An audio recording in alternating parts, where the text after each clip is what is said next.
Hey everybody, Adam Welch here with you, coming to you from the swamp here outside of New Orleans, Louisiana. I'm in the Mirepoix Wildlife Management Area, or the Maris Pass Wildlife Management Area if you are American like me. I have those two new Tamron lenses I told you about. They're for Sony full-frame mirrorless cameras. They're part of that trio. This is the 24mm Di3 OSD. I also have with me its 35mm cousin. They're both essentially the same lenses, both f2.8, just this one is a little bit tighter. Now, I've been out here shooting all morning with both of these lenses, and I think I've put maybe 25-30 frames on each of them. And I wanted to give you a quick first impression on a couple of things I really like and one or two things that I don't like right off the bat. First and foremost, I had heard from actually one of you guys that you had sent one of these lenses back to Tamron because it had a very noisy autofocus, and you weren't wrong. When I first started using the autofocus on these things, especially with that 35mm, it was fairly audible. There was a little bit of a clicking sound, and it just made that kind of mechanic-y autofocus sound when it was focusing in on the subjects. The 24mm wasn't quite as bad, at least to me. I'm going to turn it on, but it still has a little bit. Take the lens cap off. It doesn't have quite the robotic sound, but it does make that clicking sound as it's focusing in. Again, not too noticeable, and I'll have to say the more I've used these, the less I have noticed that. So that may be that I'm just getting used to the sound, or maybe it's getting better. And that leads me to something else that I've noticed. I've almost decided that these lenses need a little bit more of a breaking in period than some other lenses I've used, because when I first mounted them to the camera, this is a Sony A7R Mark I, they were very sticky to get on there, almost rough. But the more I have switched them out from the camera as I've been working this morning, that's essentially went away, and they go on very easily, very smoothly, and very snug to the camera. Okay, so that's the semi-bad points about these lenses. Let me tell you what I absolutely have loved about them so far. First thing, they're crazy tiny. Look at that, they're about 2.5 inches long. This is the 35mm, this is the 24mm, the 20mm, which I don't have, is the same overall length, essentially the same dimensions and weight. They both weigh like 7 ounces each, which is, you can't even feel them on your camera hardly, so it's very refreshing to have.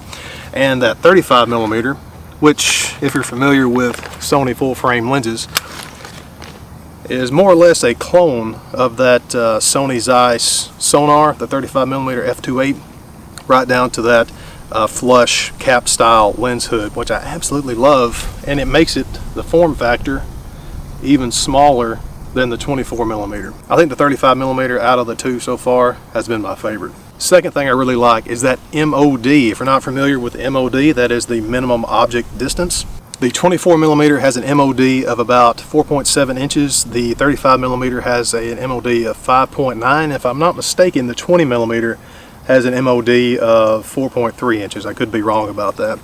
But when you take into consideration how close that is, and that each of these lenses is 2.5 inches long, so that's 2.5 inches, might as well call it 4.5 inches, you can get about that close to your subject. Now, the MOD is not measured from the subject to the front of the lens, it is measured from the subject to the image sensor.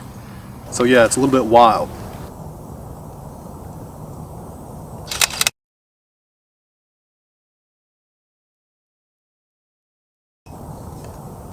Yeah, really.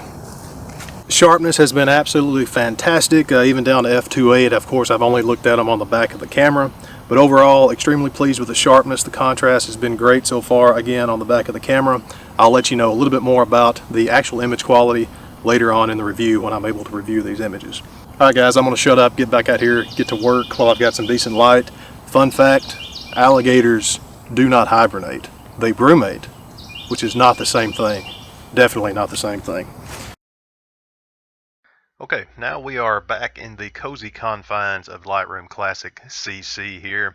I wanted to go through a good bit of images that we have here from the Tamron 24 and 35mm f2.8 now that we are back home. And starting off right out of the gate, this is the first image that I made with either of these lenses. This was 35mm at f2.8, and zooming in here, This is 3.1. That sharpness is already fairly impressive, I have to say. Again, all of these images I'm about to show you are raw. They're right out of the camera. I haven't done anything to the color, the sharpness, or the contrast, anything like that. If we run into any that I want to adjust, I'll tell you. Or I think there's some here at the end that I've already worked with, but I'll tell you when we get there. But as you can see, this is, again, wide open, 35 millimeter. The vignetting, which I don't even mention that too much anymore in my reviews because, hey, let's face it, most of us end up adding that peripheral edge darkening to our pictures anyway. I see a little bit of darkening here, but hey, like I said, it really doesn't bother me that much anymore. But as you can see, the contrast is really, really good here. Color is really, really good. That's another thing that's impressive about these lenses is the out-of-camera color, which is very vivid, if I must say. Let's see. Brighten up the foreground here so you can see that. This was with the 35 millimeter at f5.6. Very, very great sharpness on that. I really like it, and I think I mentioned this in the last video when I first got these lenses. I don't know why I was expecting not to be very impressed with these lenses, but I have to say I've been pleasantly surprised with all aspects of them so far. This is with the 35 millimeter again, f2.8, really close to these blades of grass with that morning dew. All of these are handheld, by the way. You can see a little bit of, go to the navigator so you can see where we are, a little bit of softness in some of these areas. I can't tell if that's just softness from the lens not being overly sharp, wide open, or if that's just because of the extremely small depth of field. But regardless, it makes some pretty pictures. And like I said, these are all straight out of the camera. This is with a 24 millimeter f5.6, some Spanish moss, backlit with that morning sun. 24 millimeters again, stop down to f8. And the sharpness only gets better as you stop down. You can actually make out some spider webs in between the leaves there. Look at that color. Like I said, this is unaugmented.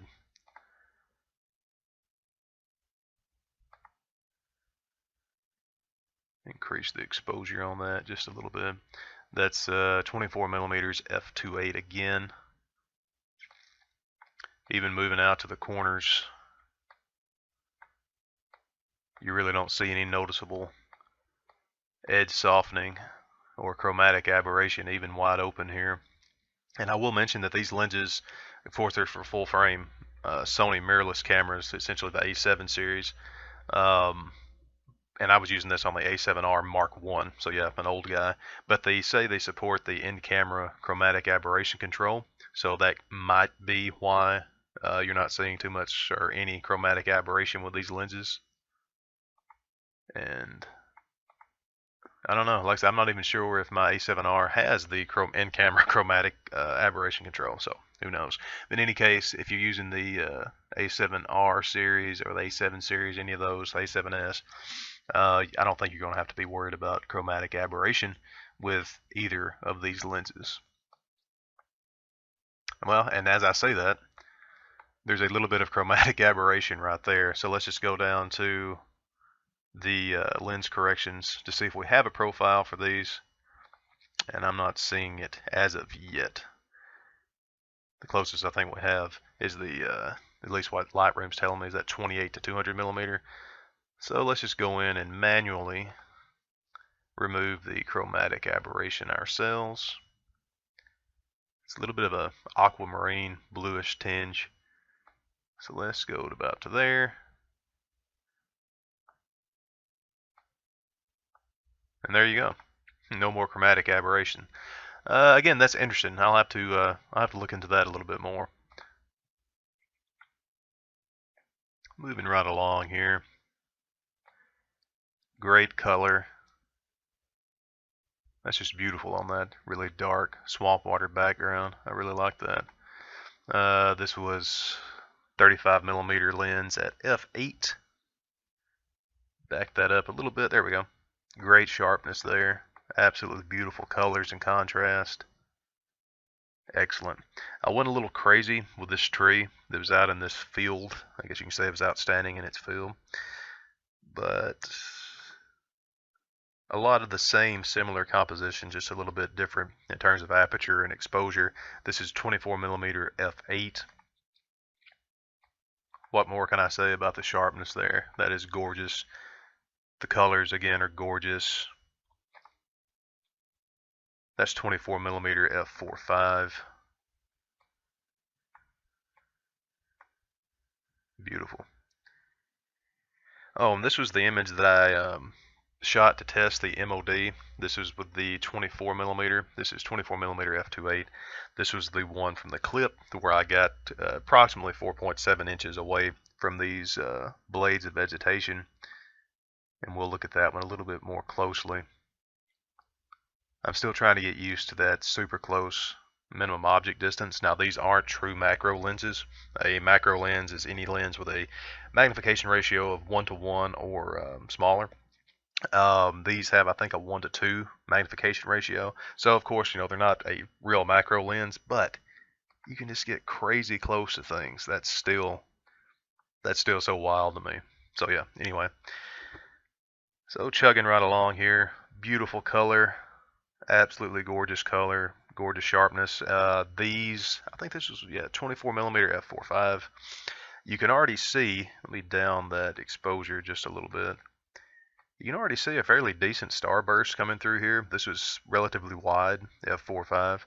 But I think if you really stop this down, all the way to like f16, you would get some absolutely amazing starburst images if you're into that kind of thing. A few more to go from the time there in the swamp. Great color again. This was 35mm f9.5. That's kind of weird, but yeah. I mean, you can even see, really zooming in, you see the little undulations into that grass. Great. Great, great, great. This was f13. I believe this was the smallest aperture that I tested these lenses under. This was the 24mm, and it's more of the same, really. The sharpness on them, beautiful. This is 3:1. There's 1:1. Again, color, fantastic. This is unedited. So completely raw, out of camera, so it gives you a really strong base, a lot to work with in your post-processing, being this sharp, this contrasted, right out of camera. Now just really quick, I want to show you some images that I have processed to show you what's probably possible with these two lenses. These are all with the 35mm. Met some really cool folks down in the French Quarter after I left the swamp. I think it's, Aaron, Aaron or Alan. Sorry, I'm forgetting your name, man. This is Aaron or Alan and Brittany. Really cool people that let me take some portraits of them. Just moved around the French Quarter. All of these ISO 5000, 35mm f2.8. Beautiful contrast, beautiful colors. They almost have a very vintage, soft, almost film look to them. And I really, really like that. Excellent colors again there in the contrast.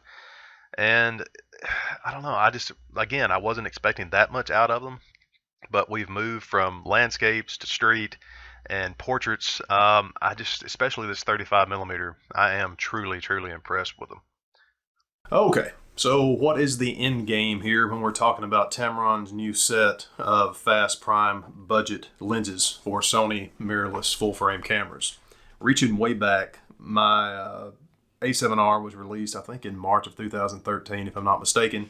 Then the very beginning of 2015, I bought one off of eBay, made the jump from DSLR to full frame mirrorless, and I couldn't be happier. But at the time, I would have absolutely killed to have the opportunity for a lens like this to be bought brand new for the price that this is offered. The first lens that I had was a 24-70 f4 Sony Vario Tessar. I'm actually filming on that right now. Excellent lens, but I got it for just under $1,000, and at the time that was a steal. I mentioned in the video that 35mm f2.8 Sony Zeiss sonar lens, the one that this is relatively based on. Right now that goes for $799, and this one is like $349, so there's a big price deficit there. And honestly, in terms of quality, for the price, couldn't be happier with these little lenses. They're very sharp, they're very contrasty, the color is absolutely great. Again, they're very lightweight, about 7 ounces each, a little bit more, 2.5 inches long, thereabouts. I have to say that I was impressed with these lenses, and like I said, I would have loved to have one of these on my camera way back when.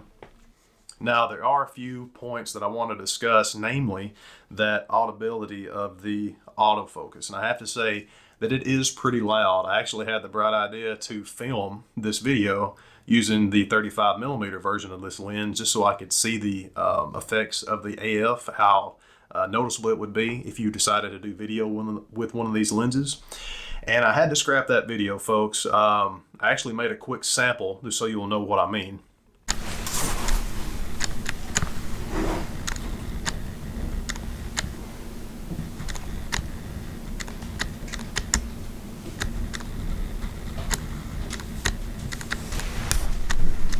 So yeah, I'm using a Rode shotgun mic mounted on the camera now, and I think if you're using any sort of camera mounted microphone, or even if you're using like a lapel mic or something off camera, you'll probably want to watch out for that autofocus. Again, I don't think it's going to bother you for still shots, just regular photography. It didn't bother me, at least.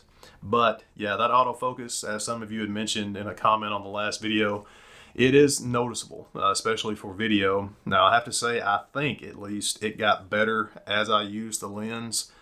That may just be in my mind. Like I said, I didn't think it was as noticeable on the 24mm as it was on the 35mm, but you know, your mileage may vary on that. Other than the autofocus issues, again, at this price point, I can't find any fault in these lenses. I loved how small they are. It was refreshing to have a reasonably fast lens on my camera that wasn't enormous like some of the newer mirrorless camera lenses are.